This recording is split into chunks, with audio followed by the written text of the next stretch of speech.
باللہ السمیع العلیم من الشیطان اللعین الرجیم بسم اللہ الرحمن الرحیم الحمد للہ وکفا والسلام علی عبادہ الذین اصطفیٰ اما بعد فقد قال اللہ سبحانہ وتعالی فی محکم کتابہ المبین بسم اللہ الرحمن الرحیم افحسبتم انما خلقناکم عبثا وَأَنَّكُمْ إِلَيْنَا لَا تُرْجَعُونَ۔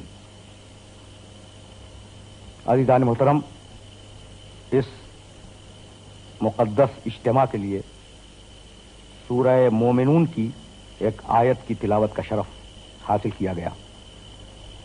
ترتیب تلاوت کے اعتبار سے سورہ مومنون کا نشان 23 ہے، 23واں سورہ قرآن مجید کا، اور وہ آیہ مبارکہ جس کی تلاوت کا شرف حاصل کیا گیا ہے وہ اس 23ویں سورے کی 118ویں آیت ہے۔ اس آیہ مبارکہ نے کفار کو مخاطب کیا اور مخاطب کرنے کے بعد یہ ارشاد کیا کہ افحسبتم انما خلقناکم عبثا، کیا تم یہ گمان کرتے ہو کہ ہم نے تمہیں بے مقصد اور عبث خلق کیا ہے؟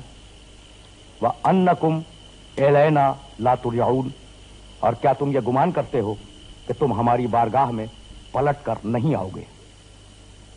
اس آیہ مبارکہ میں کافروں کا یہ نظریہ پیش کیا گیا کہ اس کائنات میں جو کچھ بھی ہے وہ یہ دنیاوی زندگی ہے اور اس دنیاوی زندگی کے علاوہ کچھ اور نہیں ہے۔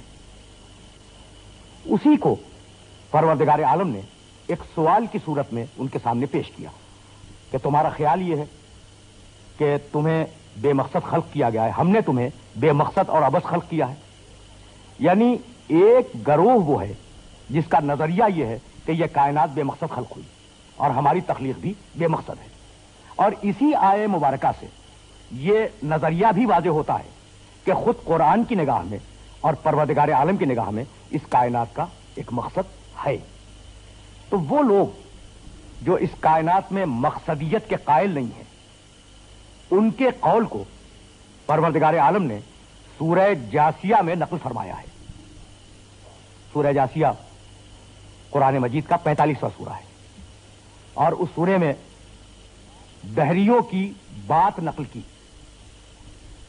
وَقَالُوا إِنْ هِيَ إِلَّا حَيَاتُنَا الدُّنْيَا، یہ دہریے کہتے ہیں منکرین خدا کہ اس دنیاوی زندگی کے علاوہ کچھ نہیں ہے۔ ان ہیا الا حیاتنا الدنیا، بس جو کچھ بھی ہے یہ ہماری دنیاوی زندگی ہے۔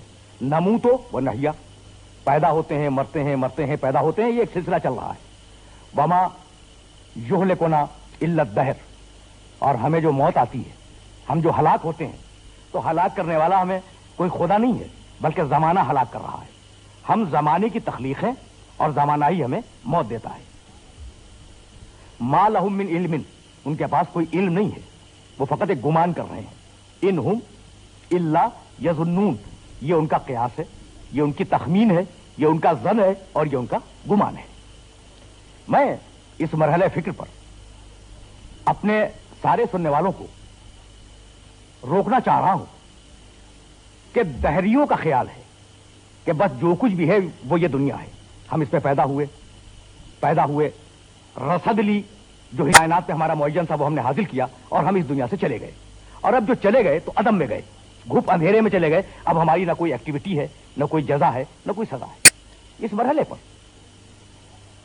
میرے ذہن میں ایک سوال پیدا ہوتا ہے، اور وہ یہ کہ کیا اگر اس نظریے کو مان لیا جائے کہ فقط یہ دنیا ہے، تو کیا اربوں کھربوں سال کی اس طویل و عریض کائنات میں ہر انسان کا حصہ اس کی فقط عمر طبیعی ہے؟ 50 سال، 100 سال، 75 سال، 90 سال، اتنی تو عمر ہوتی ہے نا انسان کی۔ تو کیا کھربوں سال کی کائنات میں آپ کا اور میرا حصہ، ایک ایک انسان کا الگ الگ حصہ کل اتنا ہے کہ آپ کو 50 سال کی نعمتیں مل جائیں یا 100 سال کی نعمتیں مل جائیں؟ دوسرا سوال جو پھر پیدا ہوتا ہے وہ یہ ہے کہ کیا ہم جانوروں کی زندگی گزارنے کے لیے اس دنیا میں بھیجے گئے؟ اور تیسرا سوال جو اسی سوال سے نکلتا ہے وہ یہ کہ پھر ہمیں عقل دینے کی ضرورت کیا تھی؟ ہم جانوروں کی طرح آتے، زندگی گزارتے، جانور ہی کی طرح اس دنیا سے واپس چلے جاتے۔ تو عقل دینے کی ضرورت کیا تھی؟ چوتھا سوال پھر ایک پیدا ہو جاتا ہے کہ اگر کوئی آخرت نہیں ہے، کوئی جزا و سزا نہیں ہے، فقط یہ دنیا ہی دنیا ہے، تو ضرورت کیا ہے کہ ہم کسی بھی قانون کی پابندی کریں؟ یعنی میں نہ آپ سے مذہب کی بات کر رہا ہوں نہ دین کی، فقط عقلی اور نفسیاتی بنیادوں پر ایک سوال کرنا چاہتا ہوں کہ اگر یہ دنیا ہے اور ہمارا حصہ اس دنیا میں فقط 100 سال ہے، 90 سال ہے، 95 سال ہے، یعنی میکسیمم عمر جو آج کل انسانوں کی ہوتی ہے، تو ضرورت کیا ہے کہ ہم کسی بھی قانون کی پابندی کریں؟ اس لیے کہ مرنے کے بعد قانون کی پابندی کرنے والا اور قانون کو توڑنے والا دونوں برابر ہوں گے۔ تو جب دونوں برابر ہوں گے تو ضرورت کیا ہے اس بات کی کہ کوئی قانون کی پابندی کرے اور اپنی پوری زندگی کو کسی بھی لگے بندھے اور ٹکے اصولوں کے تحت گزارے۔ اگر یہ باتیں واضح ہوئیں تو پھر ایک سوال اس کے اوپر اور کیا جا سکتا ہے، وہ یہ کہ میری اور آپ کی جو رسد ہے اس دنیا سے وہ 100 سال کے اندر اندر ہے، تو ضرورت کیا ہے کہ میں اس دنیا کی تعمیر کروں مستقبل کے لیے؟ ضرورت کیا ہے کہ آپ اس دنیا کی مستقبل کے لیے تعمیر کریں؟ اس لیے کہ آپ کو جو حصہ ملنا تھا وہ مل گیا۔ اب اگر آپ نے اس انسانیت کو سدھار دیا، اس معاشرے کی آپ نے کوئی خدمت انجام دی، تو اس معاشرے کی خدمت سے آپ کو کیا فائدہ پہنچے گا؟ کچھ بھی نہیں پہنچنے والا اگر فقط یہ دنیا ہی ہے۔ تو یہ ایک نظریہ ہے جسے قرآن مجید نے سوال کی صورت میں انسانوں کے سامنے پیش کیا۔ افحسبتم انما خلقناکم عبثا، بھائی تمہارا خیال یہ ہے کہ ہم نے تمہیں عبث پیدا کیا، بے مقصد پیدا کیا، انکم الینا لا ترجعون، اور تم ہماری بارگاہ میں واپس نہیں آؤ گے۔ تو اگر واقعاً یہ طے کر لیا جائے کہ ہم عبث خلق ہوئے اور ہمیں کسی کی بارگاہ میں جانا نہیں ہے، تو جتنے بھی سوالات میں نے آپ کی خدمت میں پیش کیے ہیں ان میں سے ایک سوال کا جواب بھی دینا ممکن نہیں ہے۔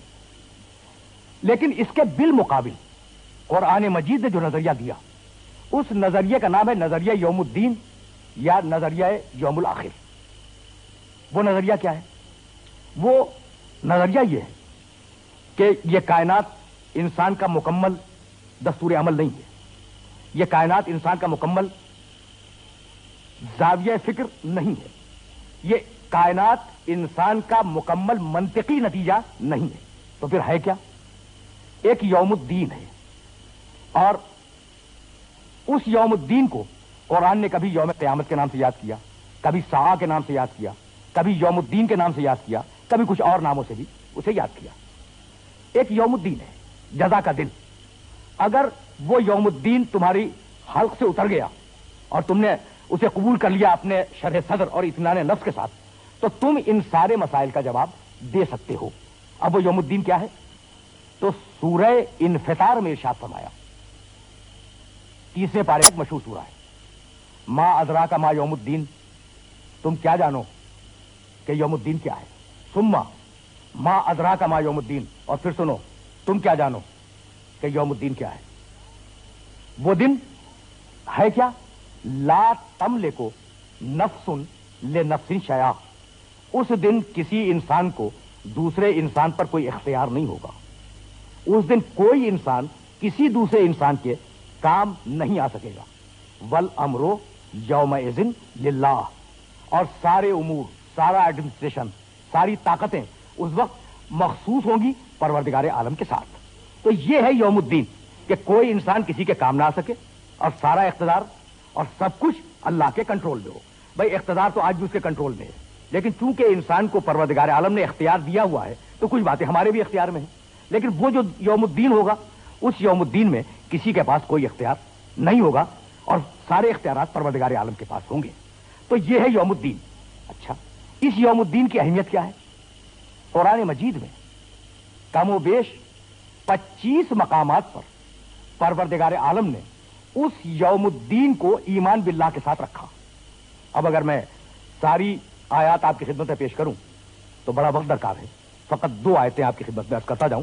سورہ بقر کی 61ویں آیت میں فرمایا کہ الذین آمنوا والذین ہادوا والنصارى والصابئین من آمن باللہ والیوم الآخر۔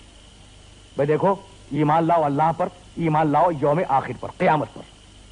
یہ 61ویں آیت۔ پھر اسی سورہ مبارکہ میں 177ویں آیت میں ارشاد کیا کہ لیس البر ان تولوا وجوہکم قبل المشرق والمغرب ولکن البر من آمن باللہ والیوم الآخر والملائکۃ والکتاب والنبیین۔ بھائی نیکی یہ نہیں ہے کہ تم مشرق یا مغرب کی طرف اپنے سروں کو جھکا دو، اپنے چہروں کو مشرق یا مغرب کی طرف جھکاؤ، یہ نیکی نہیں ہے۔ وَلَٰكِنَّ الْبِرَّ مَنْ آمَنَ بِاللَّهِ وَالْيَوْمِ الْآخِرِ، نیکی یہ ہے کہ اللہ پہ ایمان لاؤ، روز قیامت پر ایمان لاؤ، ملائکہ پہ ایمان لاؤ، کتابوں پہ ایمان لاؤ، انبیاء پہ ایمان لاؤ۔ تو پہلا ایمان کیا ہے؟ توحید۔ دوسرا ایمان کیا ہے؟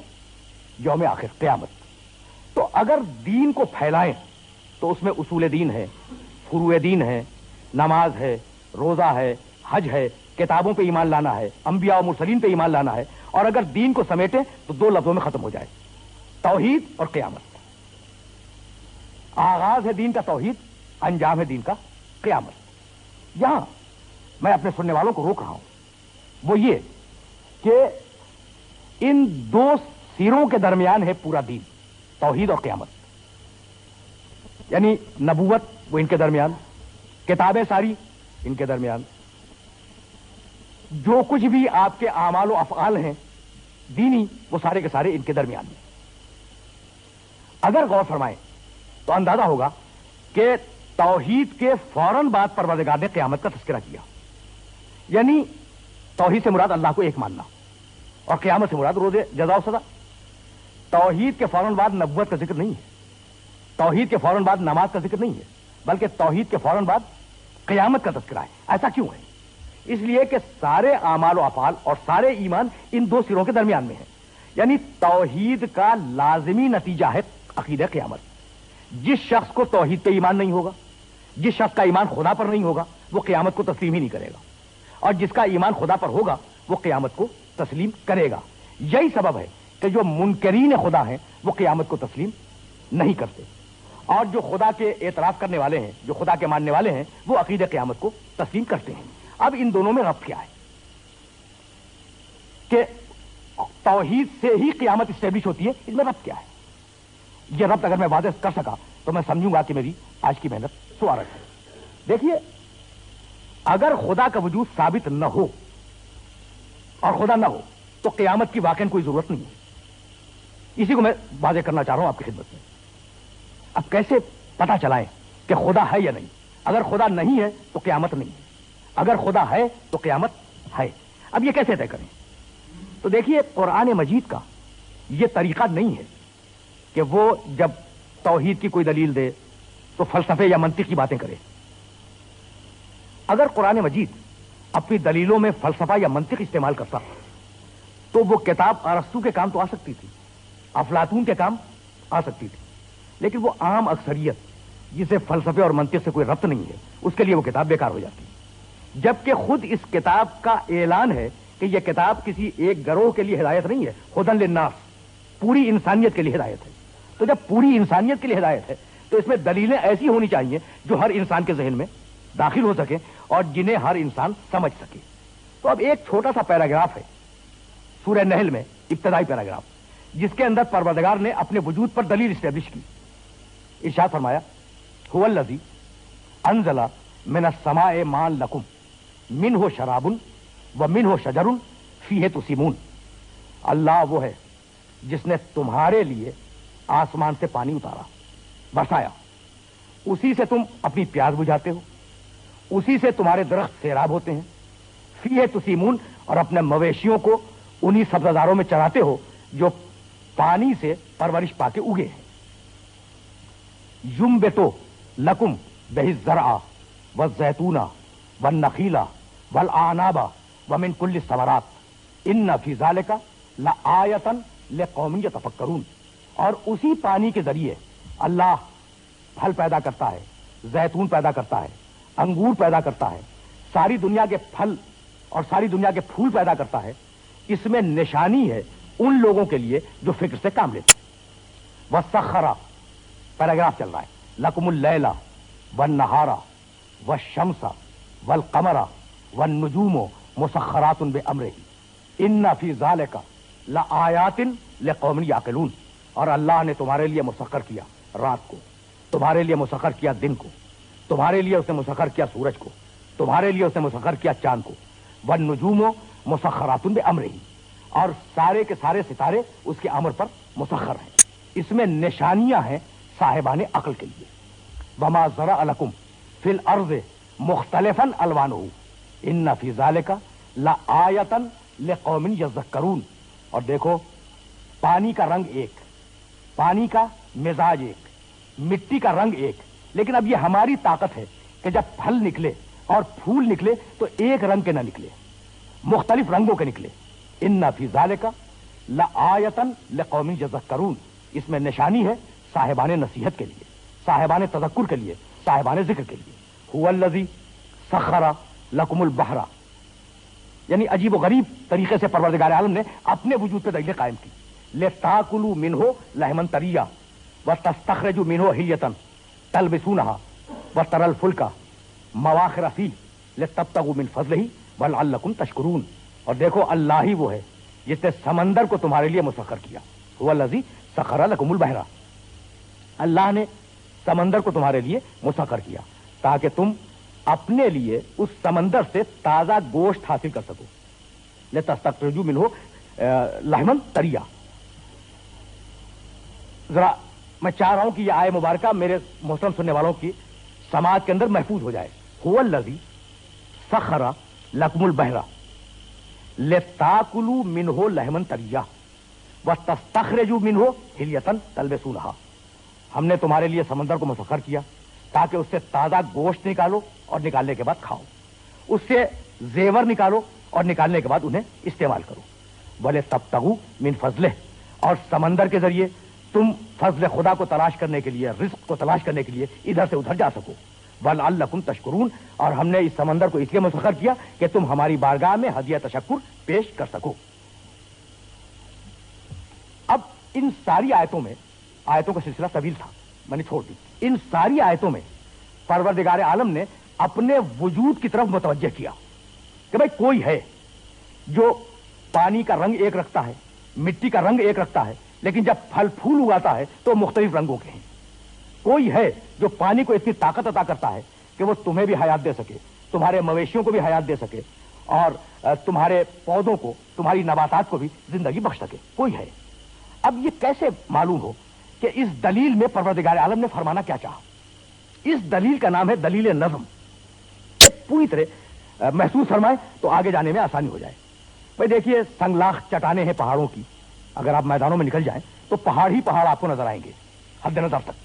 اچھا، ان پہاڑوں کو اگر آپ توجہ سے دیکھیں تو کوئی اونچا ہے، کوئی نیچا ہے، کوئی چھوٹا ہے، کوئی چپٹا ہے، ہر ایک کی ایک الگ شکل ہے.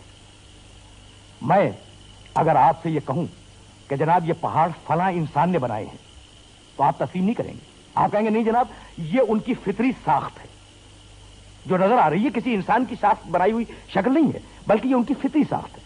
لیکن اسی میدان میں جس کے آخری سرے پہ پہاڑ ہے، چنے ہوئے پتھر اگر رکھے ہوئے ہوں تلے اوپر، اور ان پتھروں کے متعلق میں 1,00,000 قسمیں کھا کے کہوں کہ ان کو ترتیب سے کسی انسان نے نہیں رکھا، تو کیا آپ میری بات تسلیم کریں گے؟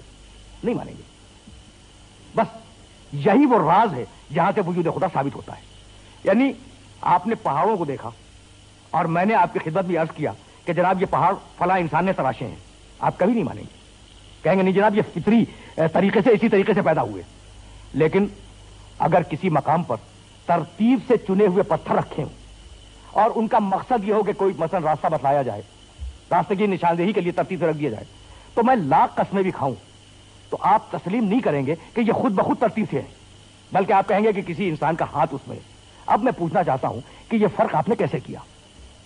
بھائی یہی موضوع گفتگو کا محصل ہے. آپ نے فرق کیسے کیا؟ تو فرق آپ نے اس طریقے سے کیا کہ بھائی ان پہاڑوں کی مقصدیت واضح نہیں ہے، لیکن یہ پتھر جو ترتیب سے رکھے ہوئے ہیں لگتا ایسا ہے کہ ان کا کوئی مقصد ہے. تو جب یہ معلوم ہو گیا کہ ان کا کوئی مقصد ہے، کوئی راستہ بتانا مقصود ہے، کوئی اور کام مقصود ہے، تو پتہ یہ چلا کہ کسی باشعور انسان نے انہیں تلے اوپر آگے چن دیا ہے.